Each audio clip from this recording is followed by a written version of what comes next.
Bien, vamos a entrar a la palabra. Vamos a empezar en Romanos. Hoy vamos a hablar de un tema muy interesante que en ocasiones los cristianos cargamos o queremos cargar, y es un asunto que no deberíamos nosotros tomar porque Jesucristo ya pagó el precio en la cruz del Calvario. Vamos a ir a Romanos 8:35, 8:30, y voy a empezar desde el 8:33 hasta el 39. Voy a hablar sobre la vergüenza, el tema de la vergüenza. ¿Por qué nos avergonzamos? ¿Qué es lo que sucede cuando nos avergonzamos? ¿Cómo es esto un obstáculo para un cristiano? Y puede ser tan grave que un cristiano puede morir sin Cristo. Puede morir, no digo que pierda su salvación, sino más bien va a tener una vida mediocre, una vida apartado de Dios, que no le va a permitir recibir las grandes cosas que Dios tiene para tal. Entonces vamos a entrar con esto, y dice la palabra: ¿quién acusará a los escogidos de Dios? Se pregunta Pablo. Dios es el que justifica. ¿Quién es el que condenará? Cristo es el que murió, más aún el que también resucitó, el que además está a la diestra de Dios, el que también intercede por nosotros. ¿Quién nos separará del amor de Cristo? ¿Tribulación, o angustia, o persecución, o hambre, o desnudez, o peligro, o espada? Como está escrito: por causa de ti somos muertos todo el tiempo, somos contados como ovejas de matadero. 37. Antes, en todas estas cosas somos más que vencedores por medio de aquel que nos amó. Repite conmigo: somos más que vencedores en Cristo. 38. Por lo cual estoy seguro de que ni la muerte, ni la vida, ni ángeles, ni principados, ni potestades, ni lo presente, ni lo porvenir, ni lo alto, ni lo profundo, ni ninguna otra cosa creada nos podrá separar del amor de Dios que es en Cristo Jesús, Señor nuestro. Esta es la condición de vida que un cristiano tiene espiritualmente. Nadie te puede acusar, nadie puede decirte tú no eres un hijo de Dios. Nadie te puede llevar y pegarte al muro y ponerte el pie en tu cuello y obligarte a que tú confieses. ¿Sabes por qué? Porque Cristo pagó el precio por ti, y ahora tú y yo estamos juntamente sentados con Cristo a la diestra del Padre. Y esto es muy importante. ¿Por qué? Porque si tú estás pasando por una dificultad, si tú estás pasando por situaciones que te están llevando a tener emociones que te alejan de Dios, tú te tienes que acordar que Dios está contigo, y no hay nadie, y no hay ni ángeles, ni la vida, ni la muerte que te van a separar del amor de Dios, porque el Señor está contigo. La vergüenza en sí, voy a leer Génesis, vamos a ir a Génesis 2:25. Génesis 2:25. Dios creó al hombre, creó a la mujer, y dice que estaban ambos desnudos. 2:25 dice: y estaban ambos desnudos, Adán y su mujer, y no se avergonzaban. Adán y su mujer, y no sé qué, no se avergonzaban. La raíz hebrea de avergonzarse en ese versículo tiene que ver con una persona que se ruboriza, se empalidece ante una situación. Pero no solo eso, sino le puede causar una afrenta, le puede causar una tristeza, le puede causar un dolor, le puede causar una burla, incluso puede llevarlo a estar confundido, lo puede llevar a estar en una situación de deshonra, e incluso su espíritu se puede secar. Dice la palabra que Adán y Eva en ese momento no tenían esto.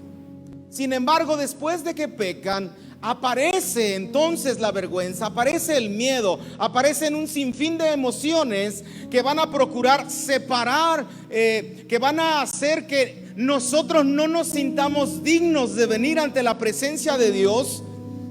y huir literalmente de él para que no nos encuentre. Sin embargo, Dios siempre tiene planes para cada uno de nosotros porque nos ama. Y siempre, siempre va a hacer lo posible por encontrarnos a ti y a mí. Siempre, siempre, si Dios hace algo, es esto. Hay veces que el cristiano confunde y piensa que Dios lo busca para maltratarlo. Sin embargo, hermano, no es así. El fin último de Dios cuando te está buscando, hay veces que te disciplina, sí te disciplina porque Dios es justo. Y que hijo no necesita una corrección, que hijo nuestro no necesita que le pasemos vara, que hijo de Dios no necesita que le dimos una instrucción, una guianza. Así Dios con nosotros va a buscar la manera de que su fin último sea que nosotros estemos en los brazos de Él. Y eso importa mucho. Importa mucho porque tú puedes descansar y estar en paz. A lo mejor la gente te va a juzgar, a lo mejor la gente te va a decir, tú no tienes derecho. Sin embargo, Dios dice todo lo contrario. Tú tienes todo el derecho de venir a la presencia de Dios. No importa lo que tú hayas hecho, siempre y cuando tu corazón, tengas un corazón arrepentido y con fe, humillado, un corazón sencillo para venir delante de la presencia de Dios.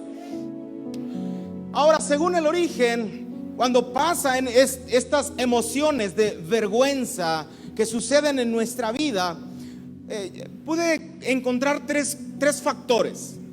El primero es un asunto cultural, es decir, son asuntos que no son pecado, sin embargo en tu vida te van a causar, pues literalmente te van a avergonzar. A lo mejor te levantas todo despeinado y te sales a barrer la calle y de repente pasa la chica que más te gusta y andas de ligue en ese tiempo y te ve y dices, ay, me avergüenza. O sea, esas cosas no tienen efecto, no tienen una repercusión en tu vida espiritual.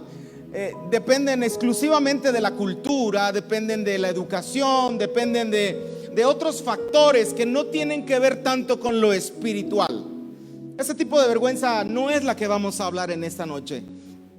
Pero hay otro tipo de vergüenza, hay otras dos. Otra que se da por causa de las relaciones que tenemos desde que nacimos hasta el día de hoy. Puede ser, por ejemplo, que a ti te hayan maltratado en la niñez. Puede ser, por ejemplo, que tu marido te haya golpeado. Puede ser, por ejemplo, que tu esposa te haya humillado delante de algunos otros varones. Hermanas, si algo nos avergüenza a nosotros como varones, es que la mujer se exalte cuando estamos teniendo una relación en conjunto. Y lo mismo yo creo que pasa a la inversa. Entonces, este tipo de vergüenza sí empiezan a afectar al cristiano. Sí empiezan a causarle un problema emocional primeramente, pero también un problema espiritual. ¿Qué va a provocar? Va a provocar que esta persona se empiece a alejar de la iglesia. ¿Por qué? Porque piensa que todos ahí van a señalarle, porque piensan que ahí todos van a empezar a decirle, oye, tú no vales nada, tú no tienes ningún valor. Este tipo de relaciones, este tipo de vergüenza sí tienen una repercusión. Sin embargo, tienes que saber, como leímos en un principio, ¿quién nos separará del amor de Dios? Hay una tercera, y creo que es la más importante y la más grave. Vamos a ir a Génesis 2:23. Ahí en este mismo capítulo que estábamos, 2:23 dijo: entonces Adán, esto es ahora hueso de mis huesos y carne de mi carne. Está hablando de Eva. Esta será llamada varona, porque del varón fue tomada. Por tanto dejará el hombre a su padre y a su madre, y se unirá a su mujer, y serán una sola carne.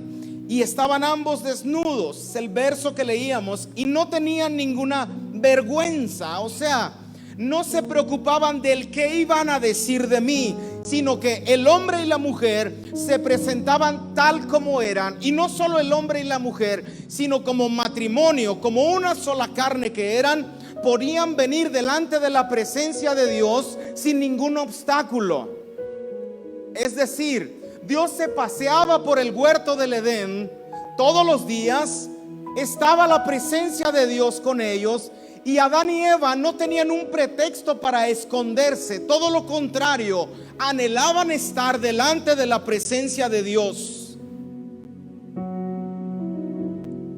Y esta historia se ve corrompida cuando entra Satanás, y vamos a leer ahí adelantito, Génesis 3:6 al 11.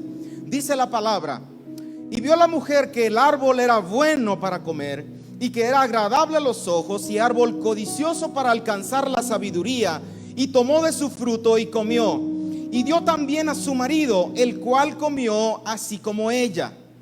Entonces fueron abiertos los ojos de ambos, y conocieron que estaban desnudos. ¿Cómo estaban, hermanos? Desnudos. Ahora, ¿es pecado que ellos encontraran que estaban desnudos? No. Pero ¿por qué se avergonzaron? Ese es el punto. Porque originalmente estaban desnudos delante de la presencia de Dios. No había un obstáculo. Y conocieron que estaban desnudos. Entonces cosieron hojas e higueras y se hicieron delantales. O sea, se pusieron como un taparrabito así. Y oyeron la voz de Jehová Dios, que se paseaba en el huerto, tal como lo hacía el Señor anteriormente, al aire del día. Y el hombre y su mujer se escondieron de la presencia de Jehová Dios entre los árboles del huerto. Mas Jehová Dios llamó al hombre y le dijo: ¿dónde estás tú? Le pregunta: ¿dónde estás tú? Es decir, el hombre en ese momento, de hecho responde el varón en el verso 10, y dice: y él respondió: oí tu voz en el huerto y tuve miedo, porque estaba desnudo y me escondí. Y Dios le dijo: ¿quién te enseñó que estabas desnudo? O sea, ¿quién te enseñó? ¿De dónde salió el tema de la vergüenza? ¿Por qué te avergüenzas? ¿Quién te lo dijo? ¿Has comido del árbol que yo te mandé que no comieses? Entonces, en este punto es cuando nace la vergüenza. En este punto es cuando el hombre, literalmente por causa del pecado, se separa delante de la presencia de Dios. Sin embargo, Dios lo sigue buscando. Tienes que darte cuenta de esto. Dios sigue buscando al hombre a pesar de su pecado. Entonces la vergüenza va a producir muchos tipos de efectos espirituales y emocionales. Va a hacer que te escondas. Va a hacer que busques huir de las personas. Va a hacer que busques huir de Dios. Va a hacer que busques huir de las responsabilidades que te dio Dios. Va a hacer que tú te sientas humillado.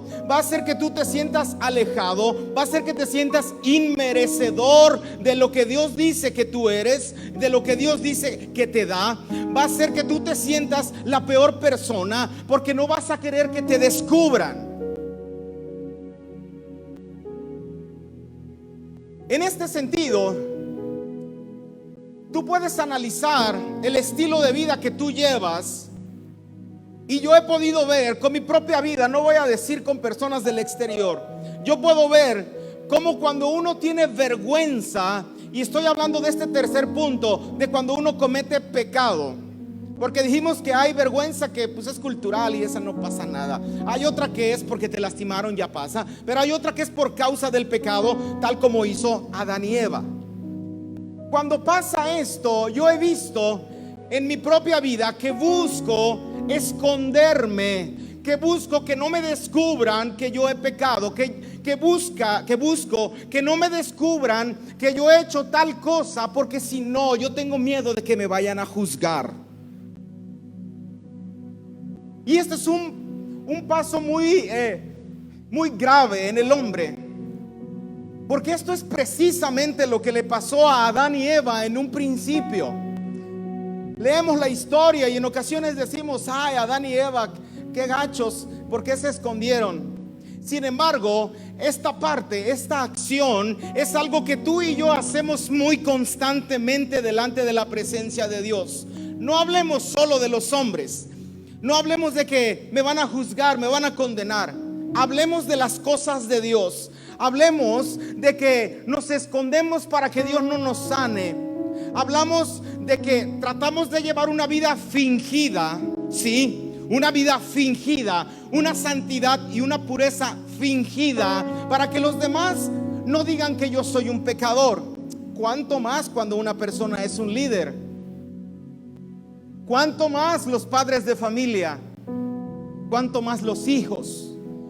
¿Cuánto más aquellos que más que honrar el sacrificio que Cristo hizo por nuestras vidas, tratan de ocultar su propia vida y prefieren llevar una vida en mediocridad que pasar por un proceso de sanidad?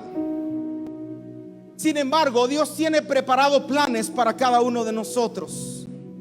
Entonces, hay tres tipos de pecados. Yo he visto uno cuando peca en ignorancia. O sea, tú la riegas y porque no conoces a Cristo, pues nadie te dijo que era pecado y pues agarraste y pues hiciste, ya la regaste, ¿no? Pues no tienes conciencia de Dios, no te interesa. Hay otra manera, cuando tú pecas inconscientemente, es decir, tú sabes que ciertas cosas están mal, pero por el ritmo de vida, por cuanto tú pecabas comúnmente, ya ni te das cuenta de que estás pecando. Suena medio raro, pero a todos nos ha pasado de que chin, ya la regué. Y te acuerdas, chin, ya la regué. Y hay una tercera forma, que es lo que Adán y Eva hicieron en el huerto del Edén. Pecaron deliberadamente. Pecaron deliberadamente. De hecho, esta prédica está inspirada en una prédica que hizo un hermano en las reuniones de varones los sábados a las 7, por si alguien quiere venir. Estuvimos discutiendo sobre si hay esperanza, si no hay esperanza para una persona que ha pecado deliberadamente. ¿Qué es pecar deliberadamente? Es cuando tú sabes que está mal lo que vas a hacer, sin embargo no te aguantas las ganas y dices: Dios, no me veas en esta, tápate tantito los ojos porque voy a pecar. Pecar deliberadamente es precisamente lo que hizo Adán y Eva en el huerto del Edén, y les valió la destitución del huerto, de la presencia de Dios. Ahora, los tres pecados, entiende una cosa: pecar en ignorancia, pecar en inconsciencia y pecar deliberadamente ante los ojos de Dios es pecado. Ok, o sea, no tiene ninguna diferencia. Simplemente tú pecas y eres destituido de la gloria de Dios y punto. Dice la palabra de Dios que no hay justo ni siquiera uno. Todos pecamos, todos estamos dentro de esto, todos hemos pecado de algún modo o de otro modo. Pero los primeros dos, cuando uno peca en ignorancia y cuando peca inconscientemente, te es fácil venir y arrepentirte delante de la presencia de Dios. Eso es facilito. ¿Por qué? No sabía. Te comparten de Cristo y vienen y tú dices: pues sí quiero aceptar de Cristo, y ahora que me dices que esto que así está mal, pues yo me quiero arrepentir. Y no hay cohete, pasas por el proceso de Dios y le dices: perdóname.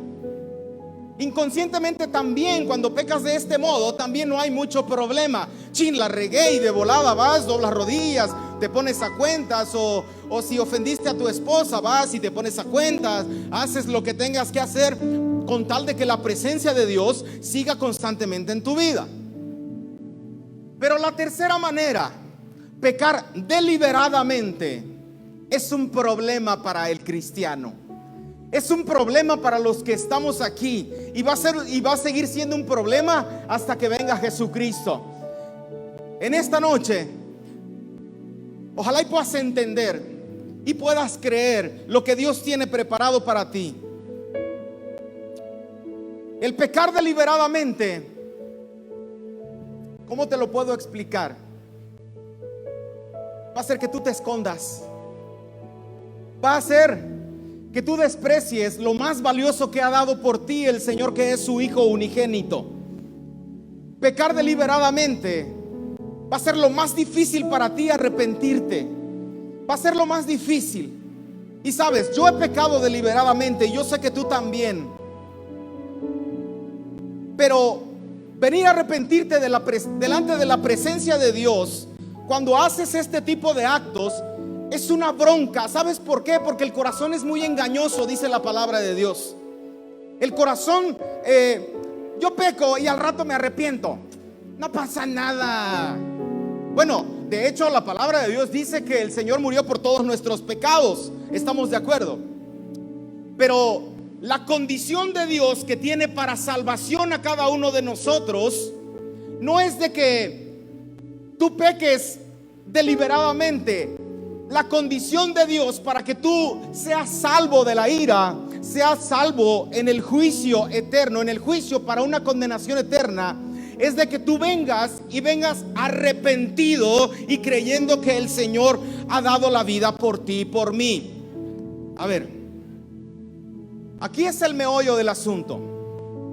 El problema de pecar deliberadamente es que realmente no quieres arrepentirte. El pecar deliberadamente en conciencia es que simplemente ignoramos a Dios en ese momento y nuestro corazón realmente no quería saber nada de Dios. No quería saber que Dios es nuestro Dios. Quisimos nosotros ser Dios en lugar de Él.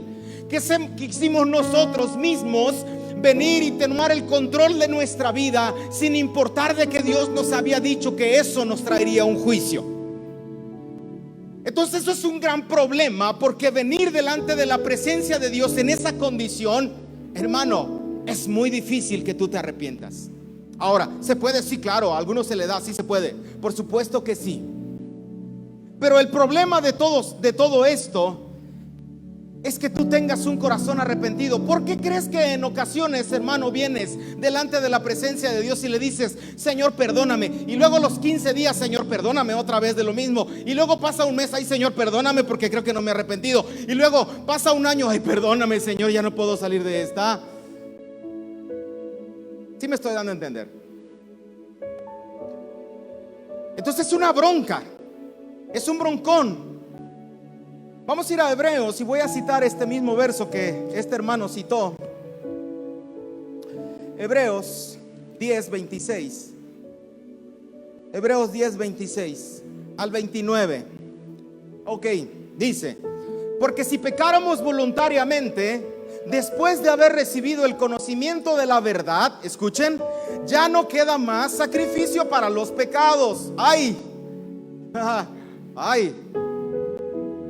La Biblia hay que leerla en el contexto. Nunca vayan a leer un versículo así, porque si no te vas a terminar suicidando. Ok, por eso estamos aquí. 27. Sino una horrenda expectación de juicio y de hervor de fuego que ha de devorar a los adversarios. El que viola la ley de Moisés por el testimonio de 2 o de 3 testigos, muera irremisiblemente. Último, 29. ¿Cuánto mayor castigo piensas que merecerá el que pisoteare al Hijo de Dios y tuviere por inmunda la sangre del pacto en la cual fue santificado e hiciere afrenta al Espíritu de gracia? Ok, voy a explicar esto. Un hermano le preguntó, de hecho, al predicador, y le preguntó: oye, hermano, una pregunta muy sincera, y de lo cual yo la aplaudí esa pregunta. Levantó la mano y le dijo: hermano, ¿hay esperanza para los que hemos pecado así deliberadamente? Y todos se voltearon a ver así como que. Y el hermano le contestó muy bien, el predicador. Y eso es lo que te voy a contestar, de hecho, hoy. El contexto de estos versículos están hablando. De hecho, Hebreos es un libro que fue escrito para judíos cristianos. Judíos que recibieron a Cristo. Quizá algunos de cuando predicó Pedro y se convirtieron no sé cuántos miles. Y estos cristianos empezaban a regresar a las obras de la ley. Empezaban a pensar de que la gracia de Dios no era suficiente para ser salvos. Empezaron a pensar de que era necesario seguir matando animalitos, seguir matando corderitos, para poder ser salvos, para poder que Dios sea acepto. O sea, había un movimiento que se llaman los judaizantes y imponían esta forma de pensar. O sea, repelían la doctrina de Cristo, el evangelio de Cristo, para traer otra vez las obras antiguas de la ley. Ok, es un poco complicado, pero quiero que me entiendas. ¿Cómo podemos traer esto a valor presente? Lo que les está diciendo el autor de Hebreos es decirles: miren, si ustedes se mantienen sin creer en Jesucristo como su único Señor y como su único Salvador, ya no hay más sacrificio que se haga por ustedes. ¿Sí? Si ustedes se mantienen creyendo de que por sus propias obras van a poder llegar al cielo, no hay un sacrificio adicional para eso. El sacrificio que hizo Cristo está condicionado por la fe de cada uno de nosotros y de que nosotros vengamos arrepentidos de nuestras obras. ¿Sí me entendieron, hermanos? O los estoy haciendo más bolas que yo. Ok. Bueno, ok. ¿Cómo lo podemos traer a valor presente? Cuando tú pecas deliberadamente, estamos desechando el sacrificio de Cristo. Cuando tú pecas deliberadamente, es como si volvieras a la ley que depende de lo que tú haces, porque tú dijiste: a mí no me va a pasar nada, y yo regreso a hacer lo que se me antoja. Sin embargo, la Biblia dice que es necesario que Cristo siempre esté por encima de ti y no tú encima de Cristo. Es decir, nosotros seguimos a Cristo, no Cristo siguiéndonos a nosotros. Creo que lo estoy metiendo en bronca, pero a ver. Adán y Eva pecaron deliberadamente. Adán y Eva pecaron porque Dios les había dicho: del árbol del fruto no vas a comer, porque el día que coman, de cierto que morirás. Sabían lo que no tenían que hacer. Y cuánto más si estaban delante de la presencia de Dios día y noche. Aún con todo, ellos decidieron pecar. ¿Se te hace familiar? Cuánto más tú y yo, que estamos delante de la presencia de Dios. A ver, una pregunta: ¿cuántos de los de aquí creen que Jesucristo está con ustedes día y noche? ¿Cuántos de los de ustedes creen que el Espíritu Santo está peleando y está ordenando tu vida? Ok, Él está contigo día y noche. No hay una diferencia entre los primeros judíos cristianos. Tampoco hay diferencia entre Adán y Eva en cuanto a la forma de pecar, porque Dios ahora está con nosotros día y noche. Nosotros también entonces pecamos deliberadamente. Y no te hagas, hermano, porque si no te voy a tirar esta Biblia. Sé que tú también, me dijeron por allí que tú también has pecado deliberadamente. Niéguenlo.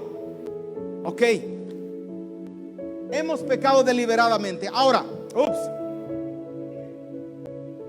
el Señor tiene un plan. El Señor siempre va a buscar la manera de restaurarnos. Si tú te fijas, vamos a volver a Génesis 3, ahí al origen. Génesis 3, 8 y 9 dice: y oyeron la voz de Jehová Dios, que se paseaba en el huerto al aire del día.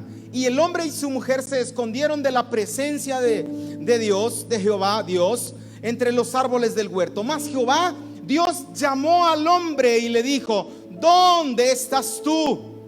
Y él respondió: oí tu voz. Escucha, oí tu voz en el huerto y tuve miedo. Te voy a decir una cosa: cuando uno peca, nosotros no somos los que buscamos a Dios. Cuando uno peca deliberadamente, es Dios el que te busca. Cuando tú pecas, es Dios el que viene a buscarte. Es Dios el que viene a tocar la puerta para que tú regreses a como dé lugar. Cuando Adán y Eva pecaron, lo que Dios hizo, ya sabía Dios que habían pecado, porque Dios es todopoderoso, Dios es omnisciente, Dios está en todo lugar. Dios sabía lo que habían hecho. Sin embargo, ¿qué hizo Dios? Los llamó. Dios los llamó. Entonces nos encontramos, si tú y yo hemos pecado deliberadamente porque lo hemos hecho, significa que Dios nos está buscando. Significa que Dios tiene un plan para restaurarte. Si Dios no hubiera venido a Adán y Eva estuvieran perdidos. Tú y yo estaríamos en el infierno directamente. Sin embargo, Dios nos llamó. Dios te llama ahora para que tú vengas otra vez a la presencia de Dios. No es una obra de los hombres, es una obra de Dios. Es una obra que Dios ideó desde un principio, y de inmediato que pecaron le dijo a la serpiente: por cuanto tú esto, entonces la descendencia de la mujer te va a pisar la cabeza. Ok, uno no se siente así cuando peca, estamos de acuerdo. O sea, Dios, como que no quieres, Dios perdóname, y luego pues no te sale el arrepentimiento porque lo hiciste deliberadamente. Pero en la gracia de Dios, ni siquiera el pecado, en la gracia de Dios, si uno se arrepiente, ni siquiera el pecado es un obstáculo para estar delante de Él. El miedo y la vergüenza sí es un obstáculo, hermano. El miedo y la vergüenza sí lo es. Ahora, no estoy hablando de irresponsabilidad, de que tú peques y haz lo que quieras, de todas maneras arrepiéntete. No, hermano, es una bronca. Pero de que sí sé que sé, porque la Biblia lo dice, ¿qué vas a seguir pecando? No significa que te diga peca, no, sino guárdate, pero en determinado momento lo vas a hacer. Entonces tú tienes que estar preparado en esto. Entonces hay un riesgo cuando tú pecas deliberadamente. El primer riesgo es obviamente que pecas, pero el siguiente riesgo, y el más cruel, y el que Dios no quiere saber, es que tú desprecies la gracia de Dios. ¿Qué hubiera pasado con Adán y Eva cuando Dios le dijo: Adán, ¿dónde estás? Y Adán ahí, y se esconde, no en el árbol, porque dice la palabra. Pero sin embargo, Adán respondió. Entonces hay todo un proceso, y platicábamos ese día en varones. Cuando tú pecas deliberadamente, te quiero dejar una receta.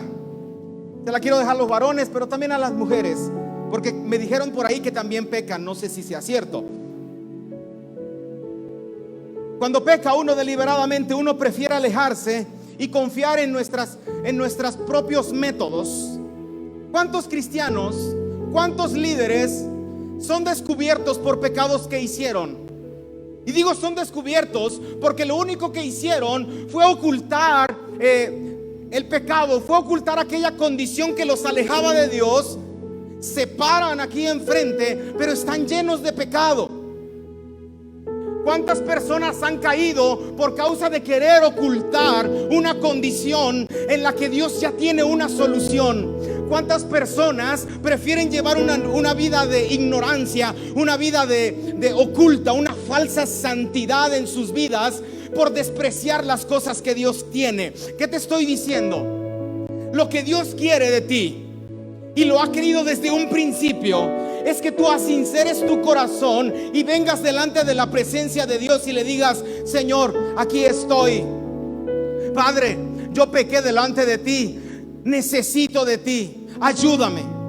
Te voy a decir una cosa, va a ser todo un proceso. Sí, va a ser todo un proceso, pero tarde que temprano. Y lo más importante y lo que más valoro en mi corazón es que yo esté delante de la presencia de Dios. No sé tú.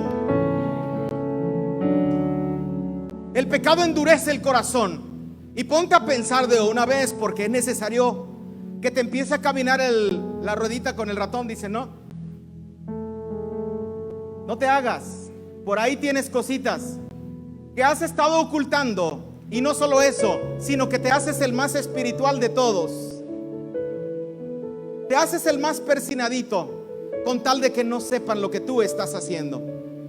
Sin embargo, no es el plan de Dios. Sabes, si dice la palabra que al principio Adán y Eva estaban desnudos, estaban descubiertos delante de la presencia de Dios, significa que otra vez tú y yo tenemos que estar desnudos delante de la presencia de Dios.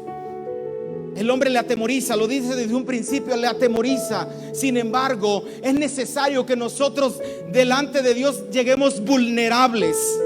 Lleguemos otra vez como unos niños. Lleguemos otra vez sin el obstáculo del pecado. Por eso el velo se rasgó en dos, dice, cuando Cristo fue crucificado en la cruz del Calvario, para que tú llegáramos otra vez delante de la presencia de Dios.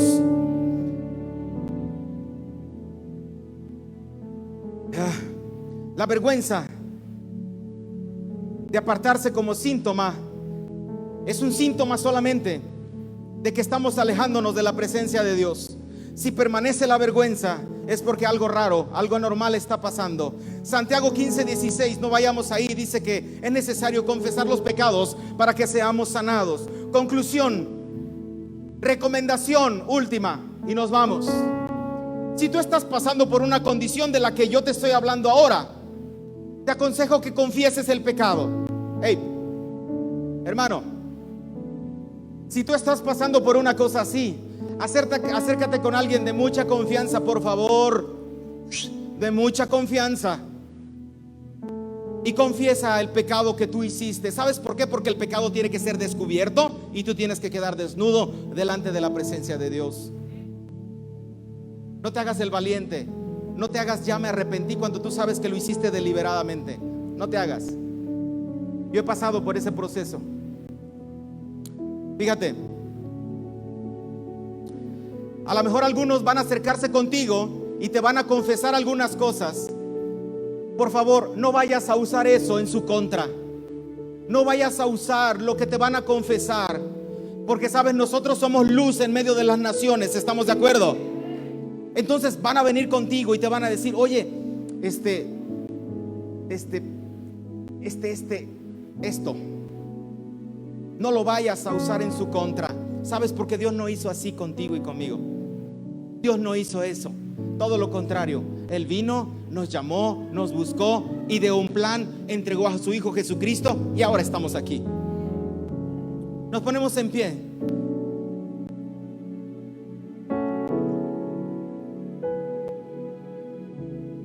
Voy a terminar con Isaías 1:18. Isaías 1:18, y a ver si lo pueden poner, y ya nos vamos. Dice: venid luego, dice Jehová, y estemos a cuentas. Si vuestros pecados fueren como la grana, como la nieve serán emblanquecidos. Si fueron rojos como el carmesí, vendrán a ser como blanca lana. ¿Alguien puede creer esto? ¿Alguien nos visita por primera vez a una reunión como esta? Levante su mano allí, por favor, queremos conocerte. Sé bienvenida, por favor. Sé bienvenida. Quieren orar por ti, se van a acercar. ¿Alguien más por este lado? No. Ok, aquí hay alguien más. Bienvenida, bienvenida. Dale un fuerte aplauso al Señor por su vida. Ok. Señor, nos despedimos con tu paz, en el nombre del Padre, del Hijo y del Espíritu Santo. Señor, yo te pido con todo mi corazón, Señor, yo sé lo que tú quieres de la iglesia, una iglesia sana, una iglesia restaurada, porque para eso viniste. Pero nos queremos seguir haciendo los fuertes y tenemos vergüenza, tenemos miedo. Sin embargo, Señor, no importa lo que diga el hombre, lo que más importa es lo que tú dices de nosotros. Señor, trata con cada uno de nosotros. Toca el corazón, toca nuestra vida, restaura nuestra vida, Señor, porque queremos estar delante de la presencia tuya. No queremos alejarnos. Escuchamos tu voz y no queremos ser oídos sordos. Todo lo contrario, aquí estamos. Dile al Señor: aquí estoy, papá, para restaurar. Aquí estoy, Señor, porque quiero empezar de nuevo. No importa, Señor, que sea un líder. Yo voy a confesar mi pecado. Yo voy a estar desnudo delante de ti, Señor, porque más me interesas tú que mi propia vida. En el nombre de Jesús de Nazaret te doy gracias, y todos decimos amén. Dale un fuerte aplauso al Señor. Amén.